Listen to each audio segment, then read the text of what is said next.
Halo, Assalamualaikum warahmatullahi wabarakatuh. Welcome to Alisa Channel. Oke teman-teman, apa kabar semuanya nih? Semoga dalam keadaan sehat-sehat ya.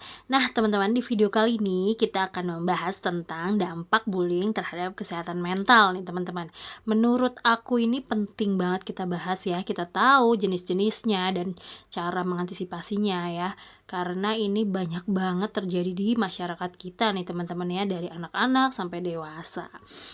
Oke, definisi bullying itu sendiri adalah segala bentuk penindasan atau kekerasan nih teman-teman yang dilakukan secara sengaja oleh satu orang atau kelompok yang dirasa dia paling kuat ya, lebih kuat dari yang lainnya gitu ya. Jadi ngerasa kayak geng-gengan di sekolah itu nggak bener tuh kebanyakan, jadi suka ngebully-bully gitu ya.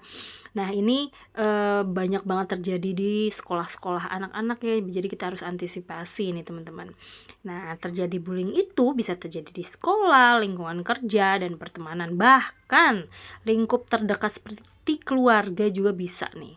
Terkadang anak yang menjadi korban bullying nggak berani nih teman-teman memberitahu kepada orang tua atau keluarga terdekatnya. Nah ini yang bahaya, lama-lama bisa kena mental nih teman-teman. Kalau mendem akhirnya bahaya ke dirinya sendiri. Oke, contoh-contoh bullying itu nih secara sosial ya teman-teman. Menyebarkan kebohongan atau gosip tentang seseorang itu termasuk bullying. Melontarkan lelucon untuk mempermalukan dan menghina orang lain itu juga termasuk bullying. Mendorong orang lain di sekitar untuk mengucilkan seseorang. Lalu tatapan sinis yang ditujukan untuk mengintimidasi secara halus. Nah, itu juga termasuk bullying nih teman-teman. Selanjutnya, bullying secara verbal, ada bullying secara nonverbal, ada juga bullying secara fisik. Nah, ini kadang orang nggak sadar ternyata udah ngebully orang lain gitu. Nah, ini yang bahaya ya. Seperti membentak, berteriak, memaki, mempermalukan, atau meledek orang lain. Karena misalnya karena nilai yang jelek lah, atau penampilan yang dianggap enggak modis lah, atau kampungan lah, atau gimana lah. Nah, itu bisa jadi bahan ledekan ya, yang akhirnya itu jadi bully-membuli. Nah ini nggak sedikit yang terjadi nih teman-teman. Nah mempermalukan juga termasuk bullying verbal nih teman-teman. Merendahkan, mengganggu, memberi panggilan ya, panggilan nama atau nama orang tua lah atau apalah, mencela, mengejek, memaki, memfitnah, dan menggunakan kata-kata yang tidak baik untuk menyakiti orang lain gitu. Terus juga perilaku yang nonverbal nih teman-teman. Tatapan sinis itu aja udah termasuk bully loh teman-teman. Selanjutnya nih teman-teman, bully secara fisik ya, memukul, menendang, menjambak, atau melempari orang lain dengan benda. Ini nggak jarang terjadi nih teman-teman di lingkungan sekolah ya, anak-anak. Tapi kadang apa ya, nggak tahu dibiarin atau nggak ketahuan ya, akhirnya dampaknya jelek banget. Nah korban bully ini menjadi pendiam nih teman-teman, bisa takut sama orang ya, atau jadi murung. Nah yang bahaya ini bisa jadi nggak semangat sekolah nih, nggak semangat belajar karena takut dibully lagi, seperti itu ya. Nah makanya apa ya, ini penting banget kita bahas dan sampai kita harus tahu cara untuk mengantisipasinya dan apa ya, supaya nggak terjadi di lingkungan kita gitu ya. Nah dampak bully ini sering banget terjadi nih teman-teman, jadi mentalnya nih kena, seperti gangguan kecemasan, depresi gitu ya. Nah ini bisa apa ya, dialami sama korban ini dalam jangka waktu yang panjang teman-teman. Jadi dalam arti itu bisa sampai dewasa gitu. Nah, selanjutnya nih teman-teman, hal apa yang bisa kita lakukan sebagai cara mencegah bully ini teman-teman ya.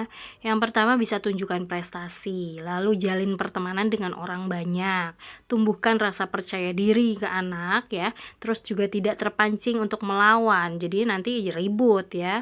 Terus juga jadi bulian itu sebagai semangat nih teman-teman. Cara menghindari bully nih di sekolah yang efektif ini kita harus tahu sebagai kakak, sebagai orang tua, sebagai guru, sebagai teman, sebagai murid juga. Nah ini kita perlu banget tahu cara menghindari bully itu ya. Yang pertama bisa membuat aturan yang tegas ya. Aturan yang tegas tentang bully membuat anak merasa takut jika melanggarnya. Tapi kalau aturan itu hanya dibuat tanpa dipraktekkan secara secara tegas, anak-anak dapat menganggap aturan-aturan tersebut hanyalah bentuk formalitas dan dapat dilanggar. Istilahnya ada aturan ya buat dilanggar, nah itu bahaya banget ya teman-teman. Jadi kalau udah ada aturan kita terapkan seperti itu ya. Lalu mengajarkan keberanian nih. Keberanian adalah kunci utama agar anak kita bisa melindungi dirinya sendiri, karena kita tidak bisa 24 jam jagain dia, apalagi kalau di sekolah ya teman-teman. Nah, keberanian ini yang perlu dimiliki anak ya, berani melawan, berani bercerita kepada guru. Istilahnya melawan ini bela diri lah gitu ya teman-teman ya. Lalu nih, memberikan sosialisasi tentang dampak buruk bully tersebut. Karena anak yang bertindak sebagai pelaku terkadang tidak mengerti atau tidak paham bahwa apa yang dilakukan tersebut salah dan merugikan orang lain gitu. Jadi kalau anak kita kasih tahu jangan nanti begini, nah itu mudah-mudahan bisa meminimalisir jadi anak nih berbuat nakal lagi. Seperti itu ya teman-teman. Lalu juga memberikan sosialisasi tentang toleransi. Nah, biasanya tindakan bully ini terjadi sering banget karena perbedaan entah dari sisi agama, ras, warna kulit, atau perbedaan lainnya. Nah, dengan adanya pemahaman tentang toleransi ini ya, anak bisa berpikir bahwa apa yang beda adalah bentuk keunikan dan keberagaman. Seperti itu ya teman-teman. Ini yang penting ya teman-teman. Yang terakhir, memberikan sanksi yang berat kepada pelaku. Karena sanksi berat yang dimaksud ini maksudnya hukuman yang setimpal dengan apa yang dilakukan, sehingga bisa membuat efek jera seperti itu ya teman-teman. Sehingga kedepannya ia tidak berani lagi melakukan bullying lagi. Nah, seperti itu teman-teman, pembahasan kita tentang bullying ya yang marak gitu. Oke, semoga pembahasan kita bisa bermanfaat teman-teman. Thanks for watching. Assalamualaikum warahmatullahi wabarakatuh.